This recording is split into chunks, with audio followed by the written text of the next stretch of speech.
Hey folks, this is Mark Devine. Welcome to the Unbeatable Mind podcast. Super stoked to have you here. I appreciate your time. As you know, I don't take it lightly. You've got a million podcasts and other things vying for your attention. So the fact that you're here listening to this is a huge win. And like I said, appreciate it. If you feel like supporting us even further, then it really helps to have a review. We have over 1,000 5-star reviews at Apple. Go check it out and give us another one if you like, or if you feel it's worthy. And also, it's amazing if you could refer it to someone else who may not know about it. I appreciate that. I'm excited today to have Peter Bregman and Howie Jacobson on board. They are involved in a company called Bregman Partners. And let me just read a quote, and then I'll get more into an introduction. People change all the time on their own. They make big changes like starting a business, getting married, moving, getting a new job. And they make smaller changes like eating healthier, waking up earlier, or listening better. But people change when they choose to change. If you think you're going to try to make them change, forget about it.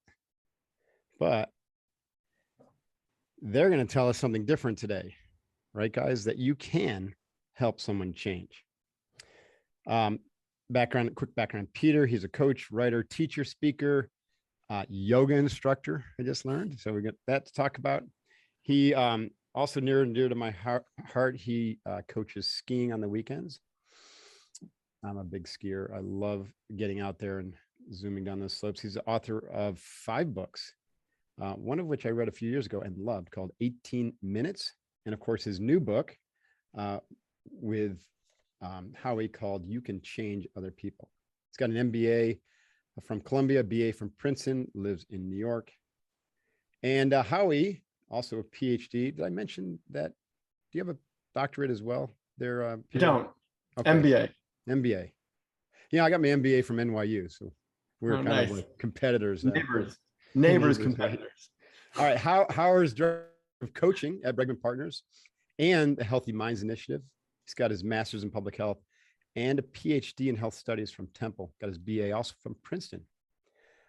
Howie hosts the Plant Yourself podcast, where he interviews other remarkable people engaged in healing at the individual, institutional, and planetary level. Man, after my heart, I love this. We're going to talk about that. And he's also co-author of a number of books. At any rate, wow, there's a pretty significant level of accomplishment you both bring to the table.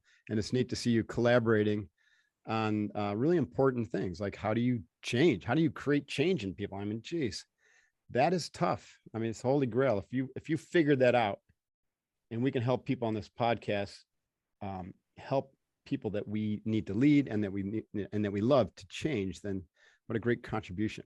So thanks for being here, guys. Thanks so much for having us. Yeah, and I don't usually do podcasts with 2 individuals at the same time. So hopefully we won't like stumble over each other and be talking over each other. So if you have any tips for that, let me know. But maybe I'll just like direct, questions to each one of you, or, you can raise your proverbial hand. But let me ask this first to both of you is, what was your path to coaching and the current, your current contribution to humanity? Like, how did you get where you are now? How about you, Peter? Start. When I was in college, I was very involved in politics and got disillusioned pretty quickly. Early on, I was involved in politics before college, but I got disillusioned. I didn't know what I was going to do, and I went on a camping trip by mistake. It wasn't a plan. I just kind of ended up in this trip to learn to train people to be leaders on camping trips.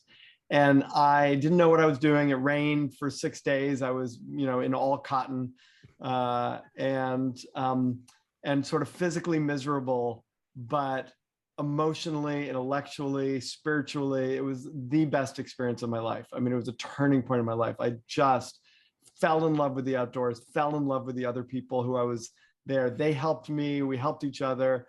The idea of like being in a group of people moving together towards a common goal, which was very, very simple. It was like survive from point A to point B.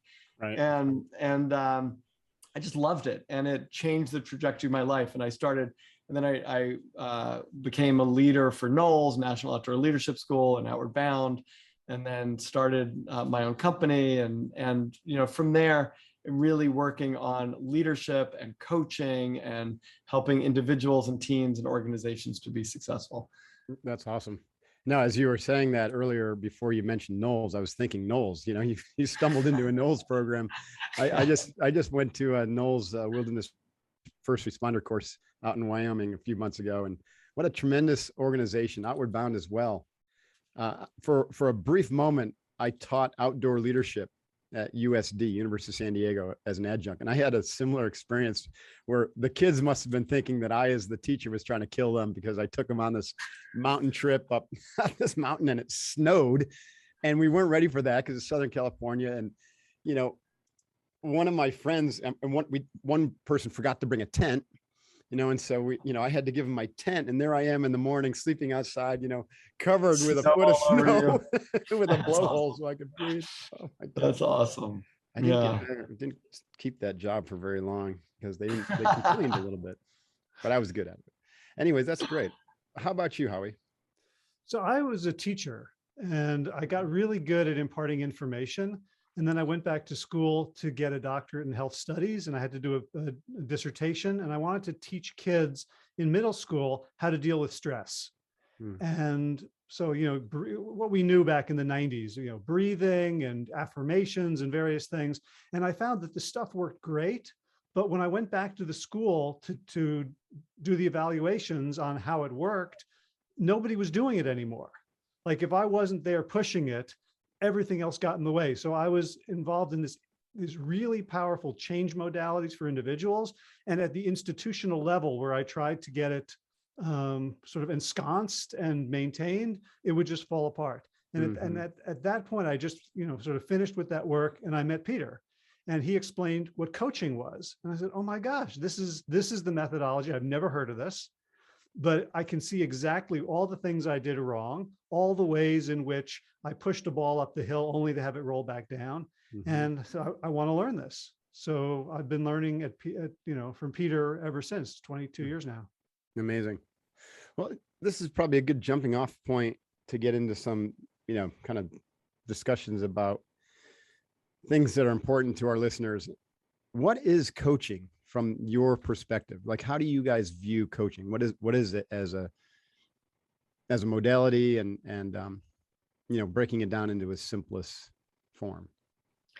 I love the question, because we always sort of take it for granted, but nobody ever asks that question. And I don't know that I've ever answered it. So let me answer it to the best of my ability. But, and I'm going to answer it in relationship to other things. Like, teaching is often, I'm going to, I have some knowledge, I'm going to share it with you and then help you use it.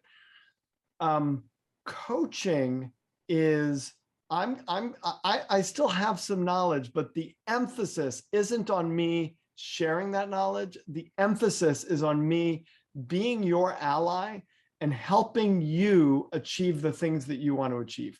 So, if you think about like a great sports coach, they're not coming in knowledgeless, right? They know a ton, and they don't know more necessarily. They can't perform, but they have an eye. They can see, here's what this person is doing that's getting in their way. I'm watching them perform, and I'm going to like nudge here and tap there and offer some sort of support and help there. But it's very, very individualized. It's very personalized, with the idea of, how can I help this person perform at a higher level than they're performing? And how do I take everything I know and everything that I see and channel it to support them as an ally to help them succeed? That's how I think of coaching. I love that. Howie, how about you? Yeah, well, I learned a definition from Peter, that one of the things is, when I started coaching, I learned a ton of techniques, and I was never sure when to apply them, but they were all really cool. So it's like almost when you're first learning karate and you learn, the different katas, the different moves, you don't necessarily know what to use when in a real situation. So what Peter's given me is the idea that this is a reliable process, that we want to have a goal in mind. We want to have sort of steps along the way, almost like putting an address into a GPS. Like once you put the address in, then every time you make a turn, you're reoriented where you're going. So for me, a really important thing about coaching is that we know where we're going, and wherever we are in the process, we have another move in relation to the end goal. Right. Thank you, Howie. And as a phrase, I have a phrase about what successful coaching is, which is a reliable process that helps people get massive traction on what's most important to them. Mm-hmm. I love that. This topic is interesting to me because I have this sense, and you guys might share this, that coaching is probably the most important skill for leaders to possess, to develop and possess today. The whole idea of leadership is changing rapidly because the world is changing rapidly, and human beings are changing rapidly in what their expectations are from leaders and what they're willing to accept or not accept in terms of communication and relational, ways of behavior. It's very different than just, a positional role and coming in and saying, I'm the leader and here's the vision and let's go execute it. Right. It really is a coaching, a kind of a hybrid leader, coach, and mentoring relationship that leaders have today. What do you guys think about that? 100%, I agree with you. And I, when I think about leaders that I coach who are, mostly in C-suite in organizations, and some larger, some smaller, but they are all focused on scaling, right? That's their thing. That's what you have to do. If you're leading an organization, your goal is to scale the organization. And the way you scale is by supporting the performance of everybody around you. If you can build leaders, if you are a leader, your job is to build leaders. And so how do you build leaders? You build them by watching and by, supporting them and by coaching them. And if you are skilled at, one client of mine who actually was one of the catalysts for this book said, I have, 30 one-on-one conversations a week. And my hit rate is, less than 50-50. Half those conversations go really well and supports performance, and half of them don't have an impact. If you can increase that hit rate by even like 20%, that would be a massive return in the organization. Like if we can coach people as leaders in an organization so that we improve their performance, even just small percentages, right, then, we've done our job as leaders. And that's sort of what we mean when we say, in the book, like you can change other people. And, how do you help people, up their games? It's like, that's the job of a leader now, is to help the people around you up their game. Right. And I'm just noticing a few statements probably from your book that Allison, my show producer, wrote down here to spur some conversation. Why changing others is the most important capability a leader can develop. That's basically what you're saying. Like as a leader, people come in and they're constantly growing. I believe that an organization, like a corporation, it can be any organization, but that's really the biggest opportunity that we have for growth as a human being, because we commit so much of our time and energy. And yet so many people don't look at that as a growth mechanism or a growth, organizational opportunity. And I think that's probably a lot of what you can do with coaching, is get the executives to see themselves as facilitators for growth, AKA change, right? 100%. That's their job. That's the job. And that's why also when people say you can't change other people, it's like, well, then every leader and manager I know is seriously out of luck, because that's their job. And as a parent, it's kind of my job too, and like, that's our jobs. Like if we're going to lead in organizations, we have to be able to change other people. Right. Yeah. And I think about it in terms of like, I want to change the world, right? In whatever way, small, large. And the way I'm going to change the world is not by, mining it with a shovel or changing rock formations. I'm going to change the world by changing people. Right. And, the structure of our culture these days is very corporate. So right. If we can, it's not just getting corporations to be more successful, which is important because they're not going to bring us in if we don't do that, but also to create a culture within the organization that's humane, and supports people's growth and development beyond just the bottom line. Right. You know, Gandhi said that we've got to be the change that we want to see in the world. And I think the approach that we're talking about here is sometimes people can't see that they can be the change, and they have to be shown or led to the change that they can be, right? So that they can have a bigger impact or perform better in the case of an organization. So how do we do that? Like, if someone's unaware or unwilling, let's start there. Because, you know, maybe like you said, back to your CEO, Peter, 50-50, right? 50% of the individuals in an organization are striving to grow and are willing to accept critique or input, you know, say, hey, try this instead of that, or the way you're, you know, communicating isn't sitting so well with the team. And the other 50% are just going to shut down or project or, you know, get judgmental or whatever, you know, insert emotional trauma / shadow, you know, there. So when we're dealing with the 50% that aren't necessarily asking, where's the opening? So I love your question, and I love dividing the group in, because sometimes, you know, you give feedback, like let's say you give feedback to some people, and in fact, let's break them up into 3 categories, right? There's a category where you give feedback to someone and they're like, great, awesome, thank you so much. I've been waiting to have someone up my game and improve my performance, and I'm on it. And then on the other side, you've got somebody, you know, you've got people who might say, look, I'm super successful, and I know I rub people the wrong way. I don't really care. Not my problem. Like, I get it, and I don't care. It's just who I am. Yeah. Right. It's just who I am. And then you have people, and I would say that might be like 10%, 10%, and then 80% fall into this category of people who actually, they might have blind spots. They would want to change. And we might think they fit into that category that I just described because we give them feedback and they don't change. But for a vast majority of them, it's not that they are resistant to the change.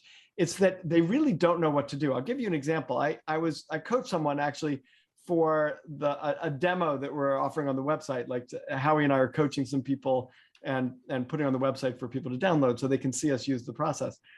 And here was someone who grew up as a consultant, was an individual contributor, joined a company, was a manager, now a leader, and his team is saying, "You're holding us up. You're driving home. You're overcomplicating meetings. You're solving everything for us, and making it impossible for us. You know, you're making it impossible for us to figure out answers."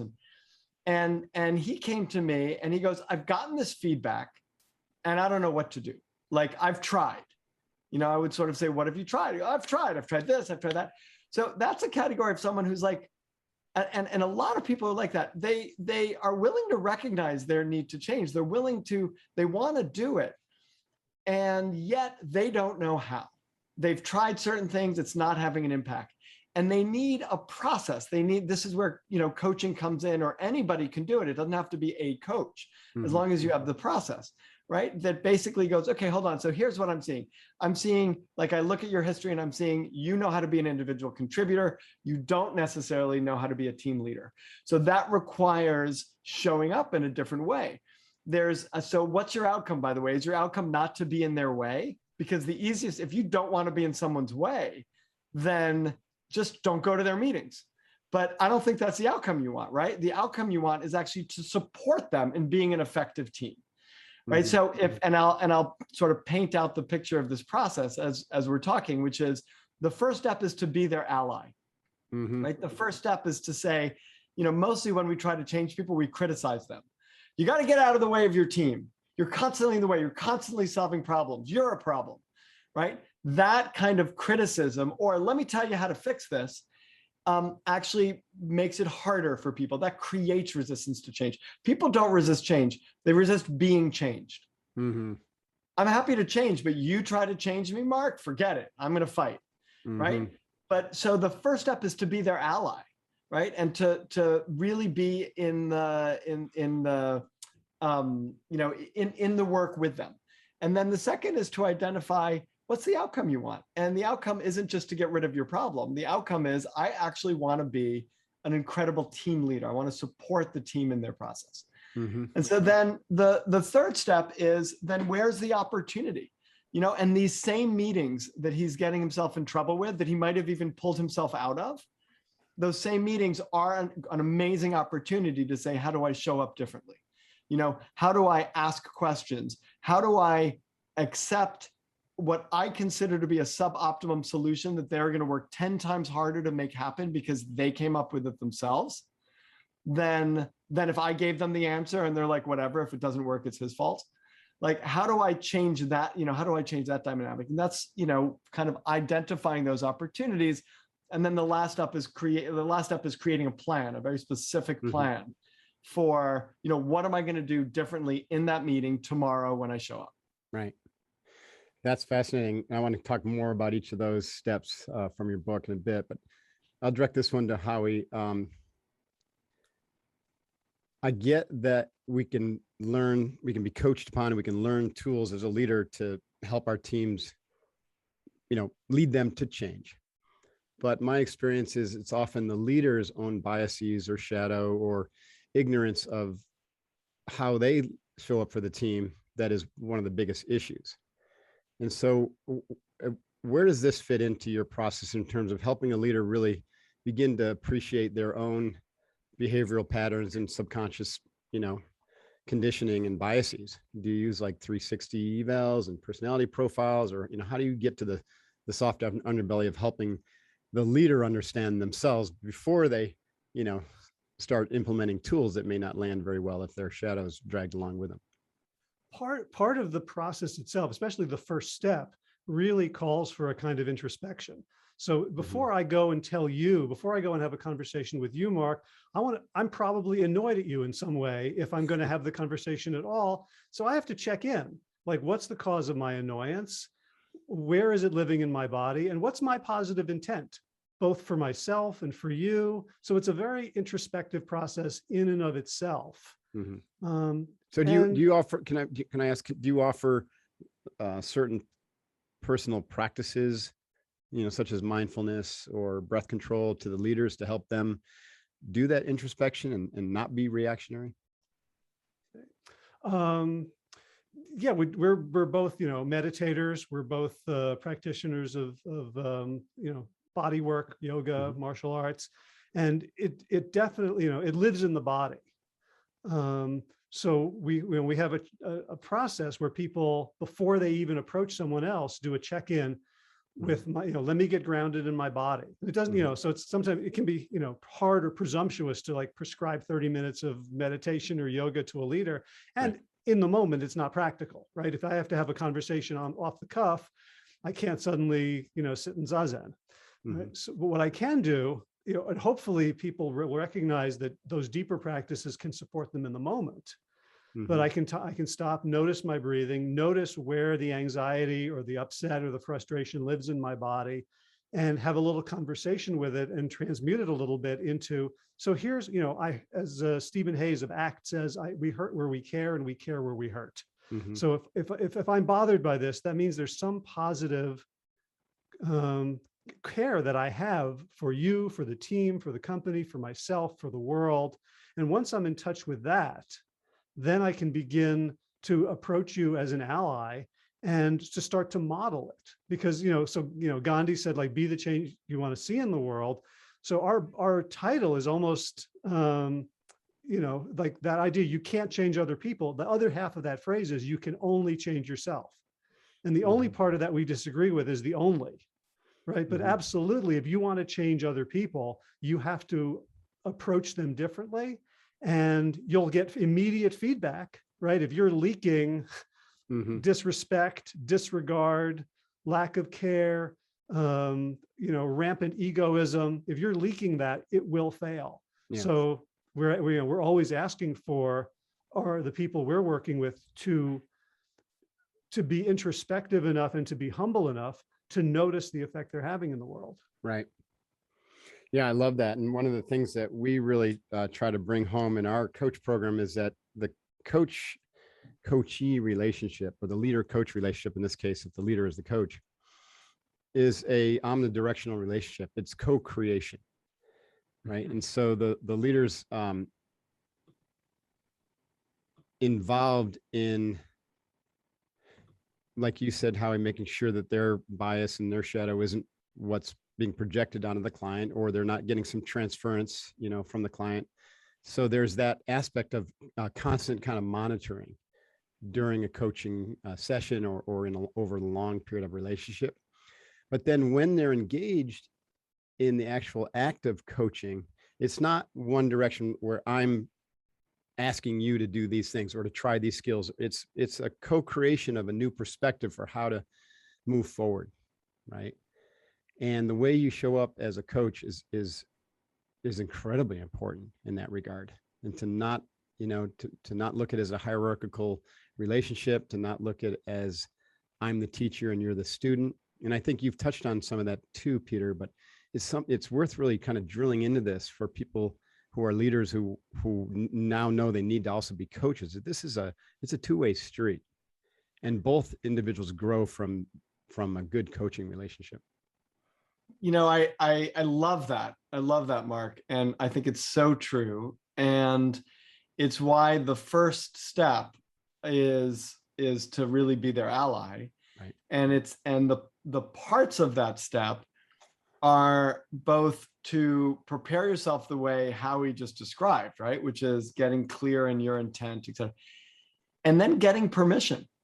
Mm-hmm. Like if you don't want to be engaged in some form of coaching, if you don't want to be engaged in a conversation about changing, then we have no business having that conversation with you.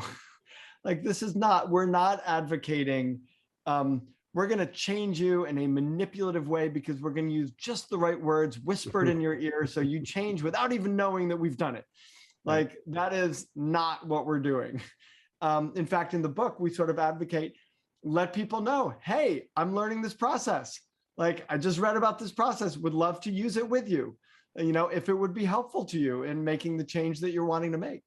Right. It's that category of people that want to change, are open to change, are willing, but really need help with it. And we could be that help instead of the instigation of resistance. Yeah.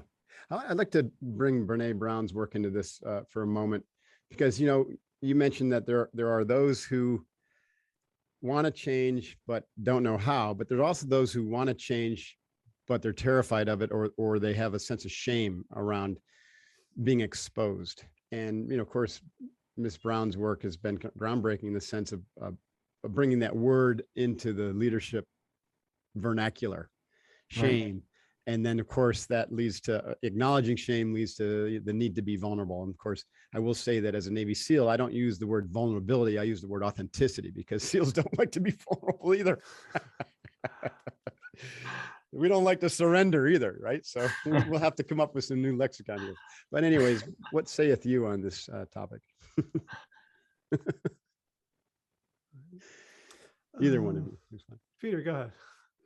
I think shame is so interesting. We will do almost anything not to feel shame.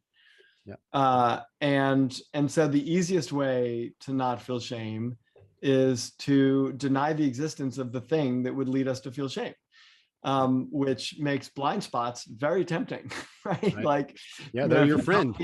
Yeah, exactly. Like if you tell me I'm talking too much and I feel shame around that, then my immediate response is, I don't talk too much. And let me tell you all the ways in which I don't talk too much. I'm going to tell you all. and I'll just be blind to it. So, I think that idea of, I know some of your practices and we share practices, but the idea of non-judgment and the idea of approaching this whole conversation with non-judgment, both of ourselves and of them, is really critical. Because, the way to be vulnerable is to be really accepting in many ways of all of who I am and all of who you are. And, one of the things that I love about this process, I mean, at first you can read the title, You Can Change Other People, and, attribute hubris to that, statement.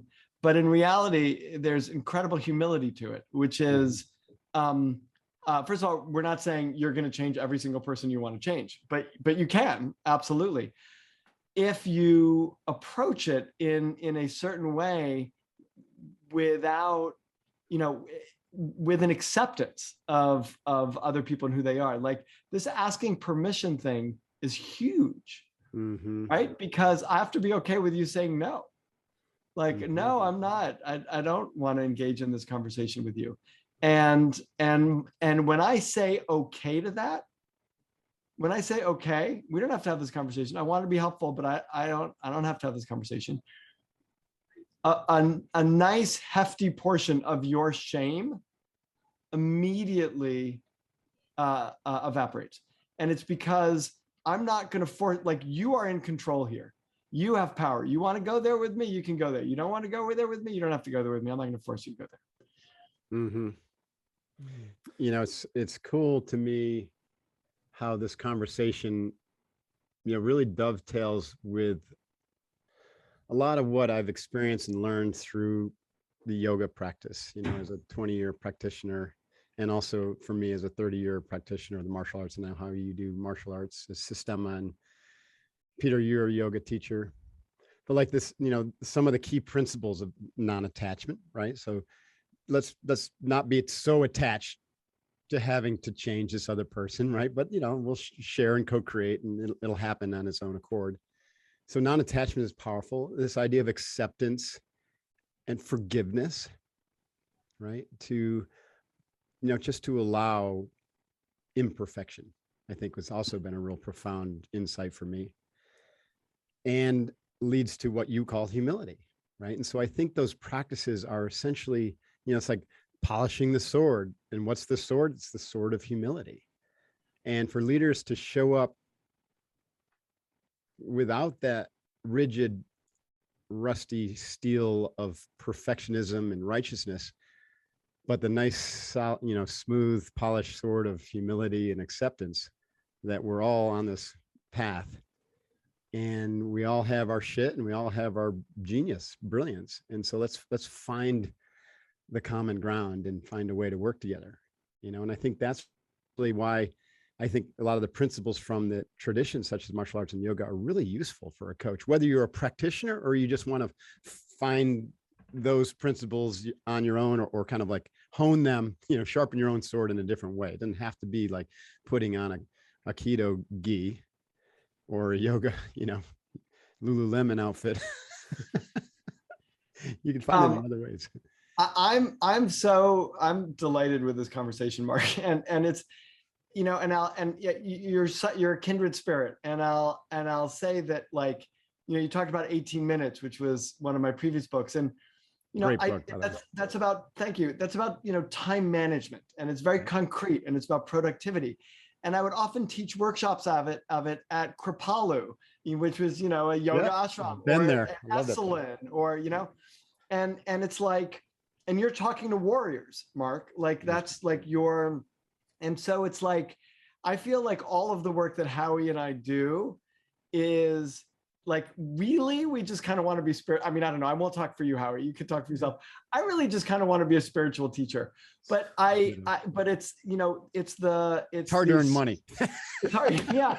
Well, and it's also like we're material beings in a material world, and we have to, like, we're all focused on things we have to achieve. So the game is integration, I think. It's right. Like, no, I'm not going to be in a cave somewhere. I'm out there, and I'm working, and I'm running a business, and I'm talking to leaders who are running their businesses. And the question is, can we really integrate it so that we lead and we live and we make concrete impact in the world by living spiritual principles that allow us to do it in a way where at the end of the day, we feel really good. I love that. And I want to hear Howie's comments, but this idea of spiritual leadership has been on my mind a lot too, because as you said, these are universal principles, and they don't have to be, lost in a cave in Tibet, or you don't have to read a 400-page esoteric book to, it's really lived experience that every human being, every human being is has the gift. And they just have to kind of get out of their own way to experience that, that grace. And then, of course, then we contextualize it. And that's where you use the term integration. By integration means we work it into our life by contextualizing with language and cultural understandings that aren't foreign to us. I call that taking the foo out of the kung fu. It's like I referenced this earlier before we talked. When I started teaching Navy SEALs, I even said, we're going to do yoga, they kind of cross their eyes at me. But if I took some asanas and I put them in a little drill and called it like, this is the hip mobility drill that we're going to do after a hard workout, they're like, bring it on. That's awesome. And I was doing like, I was doing warrior 2, warrior 1, side angle, all the hip mobility stuff. Right. The same thing with pranayama. If I try to talk about different esoteric breath practices and whatnot, glaze over. But if I told them we're going to do this thing called box breathing, where we inhale, hold, exhale, hold, and it's going to make you clear headed and calmer and trigger your parasympathetic nervous system, and you're going to be able to be, find flow in combat, they're like, let's start practicing right now. Right. So it's kind of like a Trojan horse. You just got to bring it in a way that's understandable and then let the practices do their work. Right. What do you think, Howie? You've got a long experience in the martial arts. Yeah. And I'm getting less and less comfortable with the word spiritual, just not because of the inherent value of it, but because of so many toxic imitations in our world. Good point. And so I'm thinking like the world, like for me, when I think about what is spirituality, it's touching reality. It's being in contact with reality, which means I have to become very aware of my own overlays, my own prejudices, biases, my weak points, my shadow, that is, my old trauma responses that are, coloring the way I see the world. And it's funny, you talked about the word surrender, which is, like Navy SEALs don't like to surrender, but in the spiritual traditions, in the Advaitic tradition, surrender is always referred to in surrender to what's real. That's right. Like you accept, you don't fight against the facts. You can fight against an enemy. You can try to change a situation. And I think for any warrior, the first thing is to be here now, is to be fully aware of what I'm facing. And so if I'm in a conversation with someone else and I feel my own frustration, I feel my own anger, I feel my own uncleanliness around the conversation, my agenda is going to dominate and I'm going to say something manipulative or toxify it in some way, that's my responsibility. And so my practices of body work, of pranayama, of walking meditation, of whatever it is, has got to be in the service of creating a clean field. So when these things arise, I can catch them earlier and earlier. And so I can go back to being an ally. So I can go back to being effective, which is, to me, it's like coaching is like this constant practice of getting my ego beaten up by someone.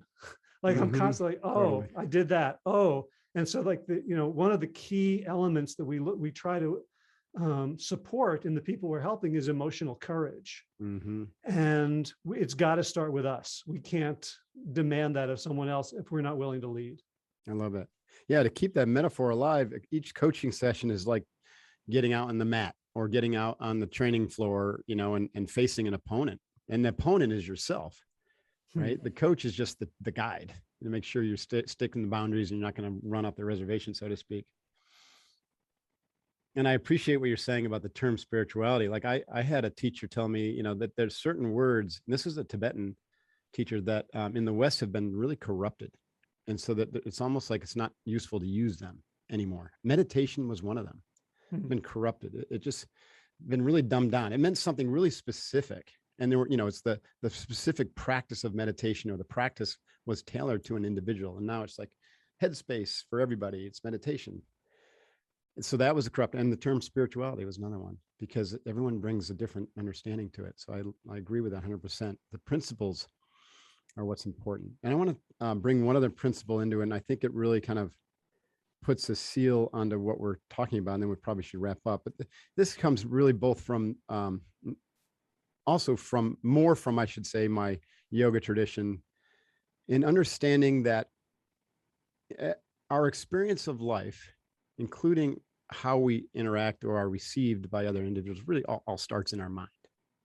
So truly, if you know, this goes back to where Gandhi was coming from. If you truly want to change a relationship with someone, which then gives them the opportunity to maybe see a new perspective or to, gather some skills to change themselves, then we have to first in our mind believe that that's possible and see a path for that happening.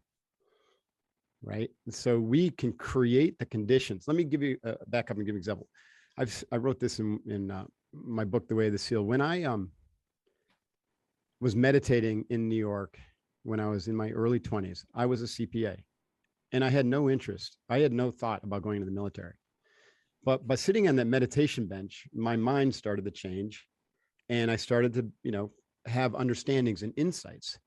And the biggest understanding insight was that I was meant to be a warrior, not a merchant at that time.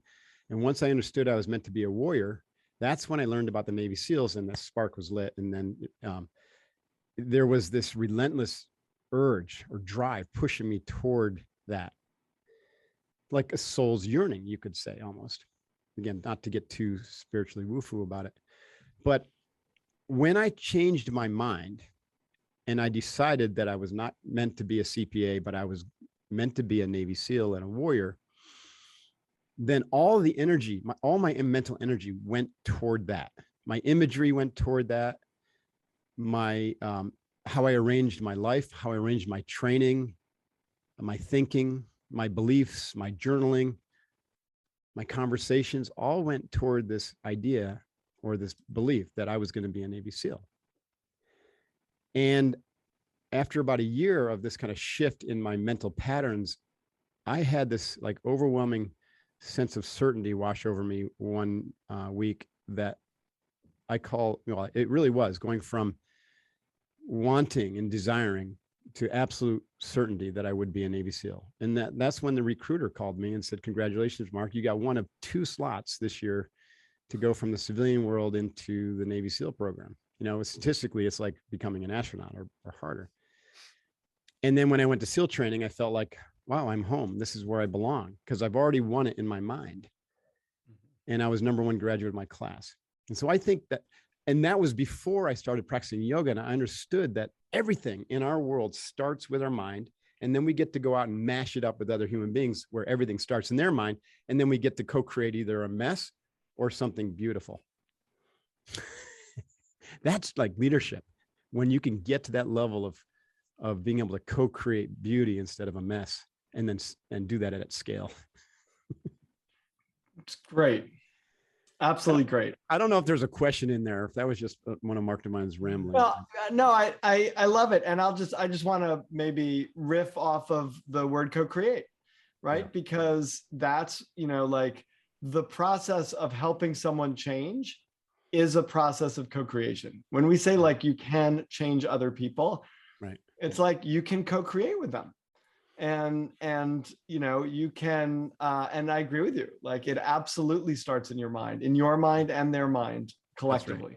Right. And where you can influence them most is by having a positive outlook in your mind about them and about their potential for change. Right. Because if you look at it as a transaction or you're just testing some theories, then there's no energetic engagement. Right. We have to kind of wrap up here, but let's go back to just kind of put a pin in the major principles of your book. You Can Change Other People, the 4 steps to help your colleagues, employees, and even family up their game. So you talked about the 4 steps as ally with them, energize the outcome, identify and energize the outcome, and then find the hidden opportunity. I love that. And then create a level 10 plan. Maybe you guys can kind of like ping on 1 or 2 do's and don'ts for each of these 4 to just kind of help, with some takeaways. Sure. Well, so to be an ally, what you want to do is express empathy, right? Because if we want them, we talk co-creation, we want them to be looking for opportunity as opposed to running from threat.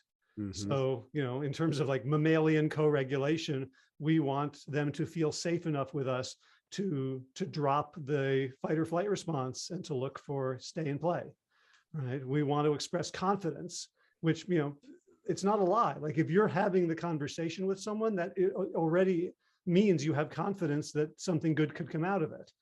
and then get permission. So what you don't want to do is assume permission. You don't want to ask a question that you're not willing to take no for an answer, right? And you want to make sure you're keeping the ownership with them. So I'd say that's Nice. for step one. It's almost the same as like creating psychological safety, which is another buzzword that, is being bantered around lately.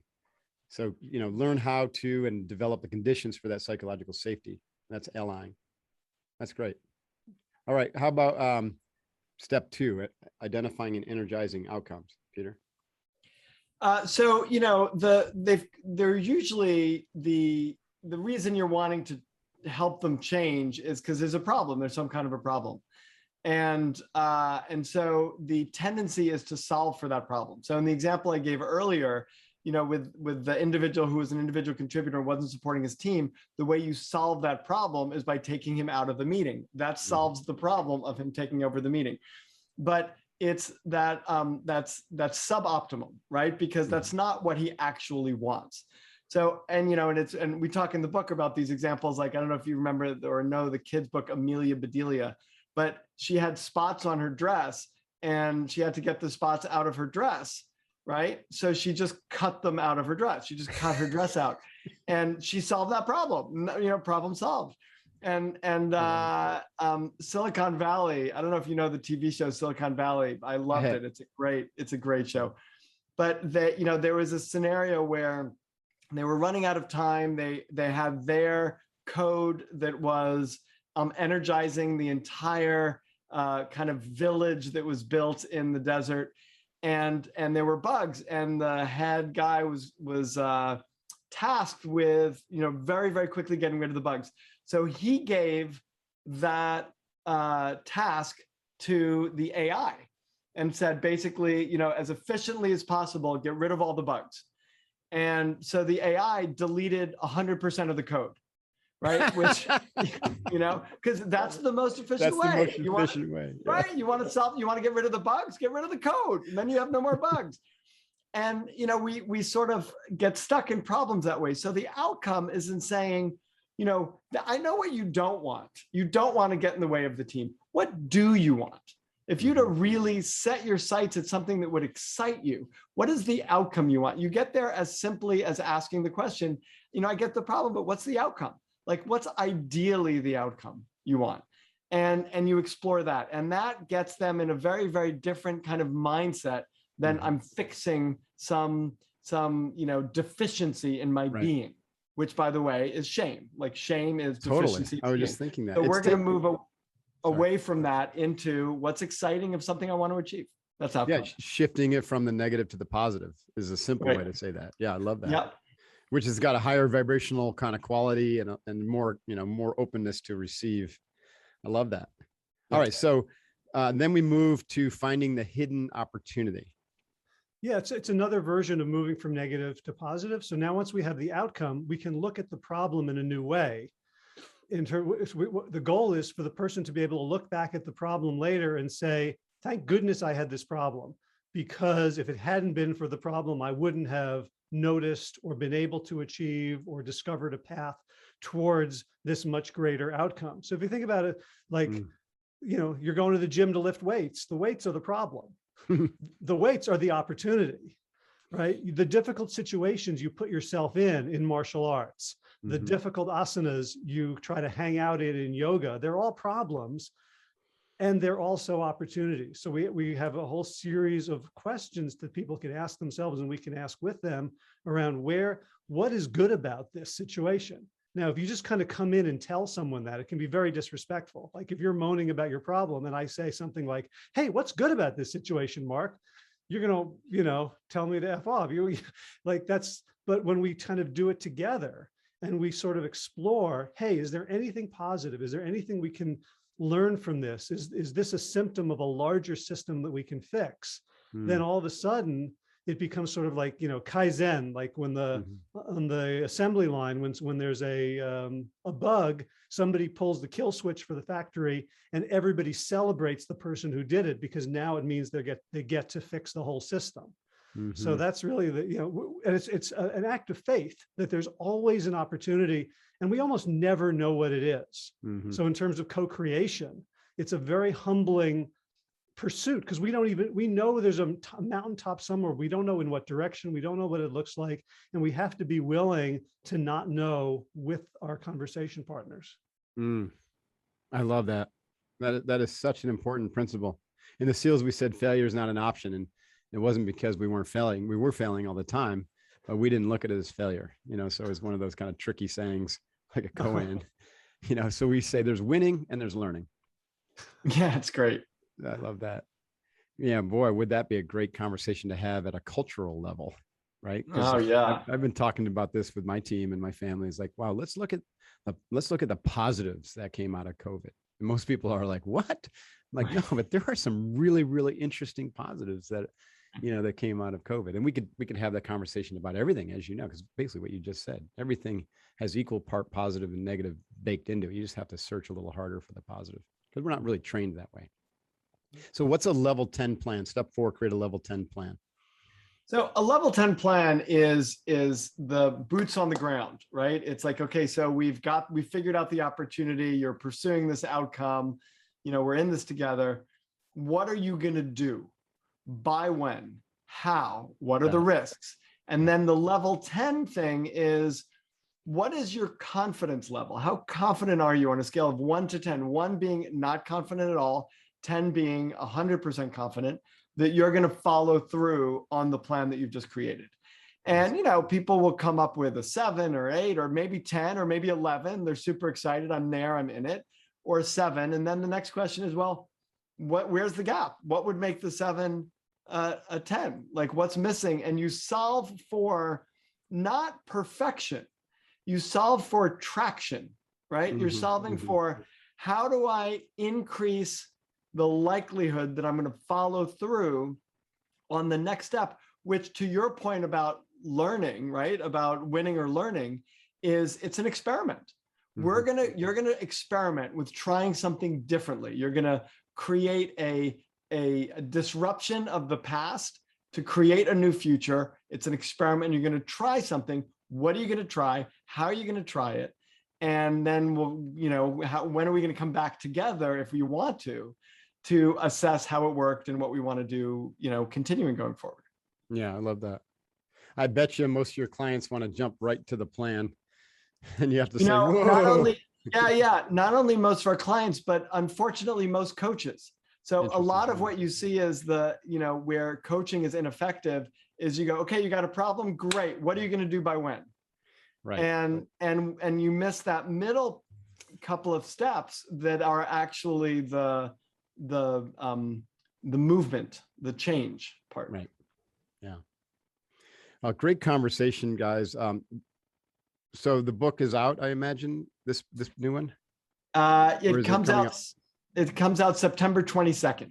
September 22nd. Okay. I think we're going to launch this podcast, a little bit before it, so give some time for folks to do some pre-orders.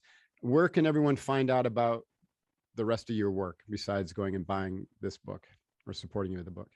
Well, if you go to bregmanpartners.com, BREGMANPARTNERS.com, bregmanpartners.com, the book is there and a bunch of our work is there. And Howie, I don't know if you want to send people to a different place. No, let's send them all to Bregman Partners. Okay, great. Keep it simple. bregmanpartners.com. Yeah. Well, guys, this has been a phenomenal conversation. I really appreciate your time. I appreciate the work that you're doing. I really do think that it's not any individual that's going to, quote, change the world. It's going to be a confluence of great coaching and teams and leaders that are all share a common vision, a more optimistic and positive vision around the future and how we can co-create, more connectivity and inclusiveness. And I call it world-centric leadership. I know how you said, you want to change things at a planetary scale. It's definitely part of our mission. Unbeatable is to transform 100 million people to be unbeatable. And for us, that means to be working on mastering ourselves in service, but that service is at a connected world-centric level, not an ego or an ethnocentric level. I really believe strongly that there's many avenues, many different, areas and individuals like yourselves that are working on this from different angles, different perspectives. And then I believe that within 20 years, especially with another generation having grown up with these types of podcasts and thinkings, that we're going to have a major transformation. And that's my belief. And I appreciate you guys for being part of that. Well, thank you for leading that charge. Well, we'll co-coach. I'm not sure I'm a leader for that charge, but I'll do the best I can. But thank you. All right. So Peter Bregman, Howie Jacobson, BregmanPartners.com, you said? Yep. And again, Bregman is spelled Bregman, partners. You can spell that yourself.com. Your book that comes out September 20th, You Can Change Other People, the 4 steps to help your colleagues, employees, and even family, hoo-yah, up their game. Check them out and support Peter and Howie, doing great work. And thank you for your support of the Unbeatable Mind podcast. Like I said, I do not take it lightly. We very much appreciate it. Please refer this podcast out so others can learn and grow from it as well. And until next time, stay focused and be unbeatable. Thanks again, guys. Hoo-yah.